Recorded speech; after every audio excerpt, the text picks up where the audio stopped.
নমস্কার বন্ধুরা, কেমন আছো সবাই? তোমাদের সকলকে স্বাগত জানিয়ে আরও একটা নতুন ব্লগ তোমাদের সাথে শুরু করলাম। আজকে ব্লগটা যে শুরু করতে পারবো এটা কিন্তু আমি ভাবিনি। সোনা মাম্মাম সকাল থেকে ঘুম থেকে ওঠার পর থেকে এত বেশি ঘ্যান ঘ্যান করছে আর একদমই আমাকে ছাড়তে চাইছে না, সব সময় আমার কোলের মধ্যেই আছে।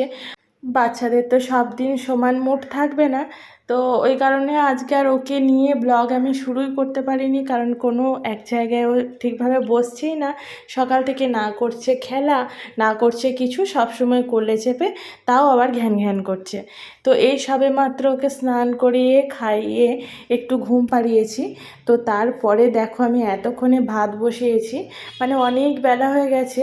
তো কি করব আর খুঁজে না পেয়ে শুধু আলু সিদ্ধ ভাতটাই আমি বসিয়েছি। আর ফ্রিজে ছিল মাছ, তোমাদের দাদাভাই কালকে নিয়ে এসেছিলো। আর তার সাথে ছিল টাটকা মাছের তেল, মানে ওই যে মাছটা কেনা হয়েছিল সেই মাছেরই তেল। তো মাছের তেল দিয়ে মাছ ভাজাটা খেতে আমার তো ভীষণ ভালো লাগে, ভীষণই পছন্দ করি। তোমরা কে কে এরকম মাছের তেলের সাথে মাছ ভাজা খেতে পছন্দ করে জানিও। তো আজকে আর সেরকম বিশেষ কিছু করতে পারবো না, কারণ তোমাদের দাদাভাই খাওয়ার টাইমে আবার চলে আসবে প্রায় 1:30-2টোর সময়। তো ওই কারণে সিদ্ধ ভাত আলু সিদ্ধ বসিয়ে দিয়েছি আর একটু দুধ গরম করে নিয়েছি। আর এখানে ওই মাছের তেল দিয়ে একটু মাছ ভেজে নেব। এই হচ্ছে আজকে আমাদের লাঞ্চের মেনু। খুব তাড়াতাড়ি চটজলদি আমাকে করতে হবে, কারণ ঈশা আবার কখন উঠে না যায়, তাই আমি যতটা তাড়াতাড়ি সম্ভব হাত চালিয়ে করে নিচ্ছি। যেদিন ওর মুড ভালো থাকে সেদিন তো 5টা 5 রকম করতে পারি। এবার ওকেও তো টাইম দিতে হবে। যেদিন ওর মুড খারাপ থাকবে সেদিন তো আর আমি রান্না করতে আসতেই পারবো না। তো সেই দিন এরকমভাবেই টুকটাক কিছু রান্না করে আমাদের লাঞ্চ টাইমটা সারতে হবে। তবে এই আইটেমটাও কিন্তু খুব একটা খারাপ নয়, তোমরা কিন্তু করে দেখতে পারো। তো আমি ওপর থেকে এবার লঙ্কা দিয়ে দিলাম, আর এবার মাছ ভাজাটাও হতে থাক, আর এদিকে আমার ভাতটাও ফুটে এসছে। তো এগুলো এখন হতে থাক, চলো এখন আমি একটু আমার কাজগুলোকে গুছিয়ে নিই। সকালবেলা কোনো রকম ঝাড় দেওয়া মোছাটা হয়েছিল। তো এরপরে ভাবলাম আজকে যেহেতু আজকে আমার রান্নার বেশি কিছু নেই আর ঈশা এখন একটু হলেও ঘুমিয়েছে, তো ভাবলাম এই সামনেটা একটু ঠিকঠাক করে পরিষ্কার করে নিই।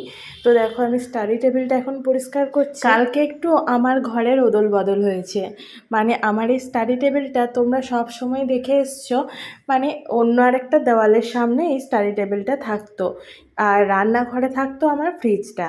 আর কালকে অদল বদল হয়েছে বললাম এই কারণেই, কারণ ফ্রিজটাকে আমি বের করে ডাইনিং রুমেই দিয়েছি। যে জায়গাটায় এই স্টাডি টেবিলটা থাকতো সেই জায়গায় আমি দিয়েছি আমার ফ্রিজটা, আর ঠিক খাটের সামনে রেখেছি এই স্টাডি টেবিলটা।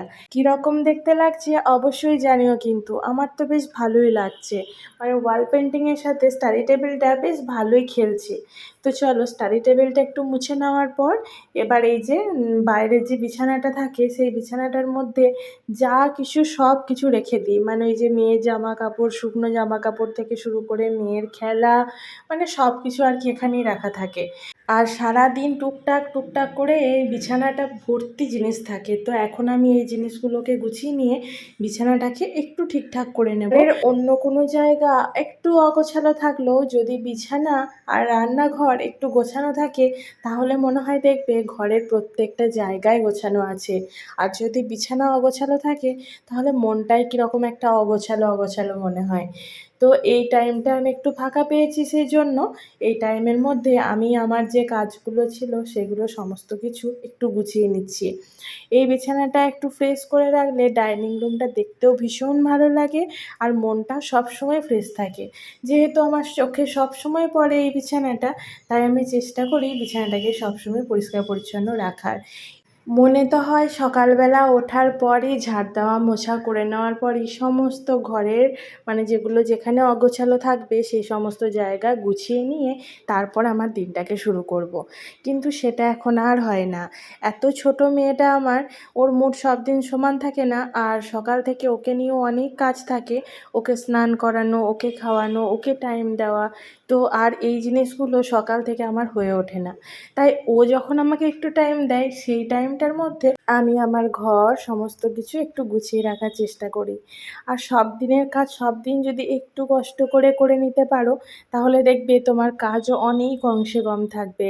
কিন্তু যে কাজটাই দুদিন পেন্ডিং করে দেবে যে আজ নয় কাল, কাল নয় পরশু, সেরকম কাজ যদি থেকে যায় তাহলে দেখবে কাজটা বেড়ে অনেক অনেক অনেক বেশি টাইম লেগে যায়। তো সেই কারণে আমি খুব তাড়াতাড়ি চেষ্টা করি সমস্ত ঘরের কাজগুলো কমপ্লিট আমাদের মতো হাউসওয়াইফদের কাছে নিজের সংসারটা হচ্ছে যুদ্ধক্ষেত্র। তাই এই যুদ্ধক্ষেত্রের সঙ্গে সমান নিয়ে যুদ্ধ করেই যেতে হয়, যুদ্ধ করেই যেতে হয়। তারপর যারা আমার মতো একা থাকো বাচ্চা নিয়ে, তাদের তো আর বলার কথা নাই, তাদের তো আর কাজের শেষই থাকে না। বাচ্চাকে টেক কেয়ার করা, তার সঙ্গে সঙ্গে সংসারের সমস্ত কাজ। তো এই করতে করতে নিজেদের কি কখন যেন মনে হয় যে ঘড়ির কাঁটার সাথে যেন নিজেরাই ছুটে যাচ্ছি। মানে 5 মিনিটেরও যে কতটা দাম থাকতে পারে এখন নিজের লাইফ দিয়ে আমি সেটাকে ফিল করছি। তো আর কারা কারা তোমরা এরকম আমার সাথে একমত অবশ্যই জানিও কিন্তু। আমার তো মনে হয় সত্যি নিজের সংসারটাই একটা যুদ্ধক্ষেত্র। তো এই সংসারটাকে যদি সুন্দর করে একটু সাজিয়ে গুছিয়ে রাখা যায় তাহলে কিন্তু আমরা কিন্তু যুদ্ধে জয়ী হবই। তো দেখো এই যে বললাম তোমাদেরকে যে ফ্রিজটাকে আমি রেখেছি অন্য সাইডে। তো দেখো আমি ফ্রিজটাকে যেখানে আমার স্টাডি টেবিল ছিল সেখানে রেখেছি। ওদিকে কাজ বাজ কমপ্লিট করে দিয়েছি। এরপরে চলে এলাম আবার রান্নাঘরে। রান্নাঘরে এসে দেখি মাছটা কীরকম কদ্দূর হলো। মাছ রান্নার আওয়াজ শুনেই আমি বাইরে থেকে বুঝতে পারলাম মাছ রান্নাটা আমার এখন প্রায় কমপ্লিটের দিকে চলে এসছে। তাই ছুটে এলাম রান্নাঘরে। আর ওদিকে আমার একটা কাজের দেখো এমন শিডিউল সাজিয়ে নিয়েছি যে এই মাছটা হতে হতে যেন আমার ডাইনিং রুমে যে কাজগুলো আছে সব কাজ কমপ্লিট হয়ে যায়। তাই ডাইনিং রুমের সমস্ত কাজ কমপ্লিট করেই কিন্তু আমি রান্নাঘরে ঢুকেছিলাম। ভাতের মাড় ঝরিয়ে নিয়েছি, মাছ রান্নাও কমপ্লিট, আর আলু মাখার জন্য একটু পেঁয়াজ লঙ্কা খড়িয়েও নিয়েছি।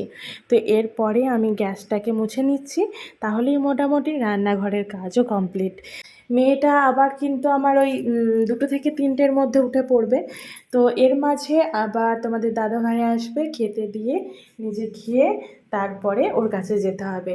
যেদিন পারি বাসনগুলো ধুয়ে রাখার চেষ্টা করি, আবার যেদিন দেখি মেয়েটা উঠে পড়েছে সেদিন কিন্তু আর আমাদের লাঞ্চের বাসনগুলো সঙ্গে সঙ্গে ধুয়েও রাখতে পারি না, আবার সেই বিকেলবেলায় ধুতে হয়।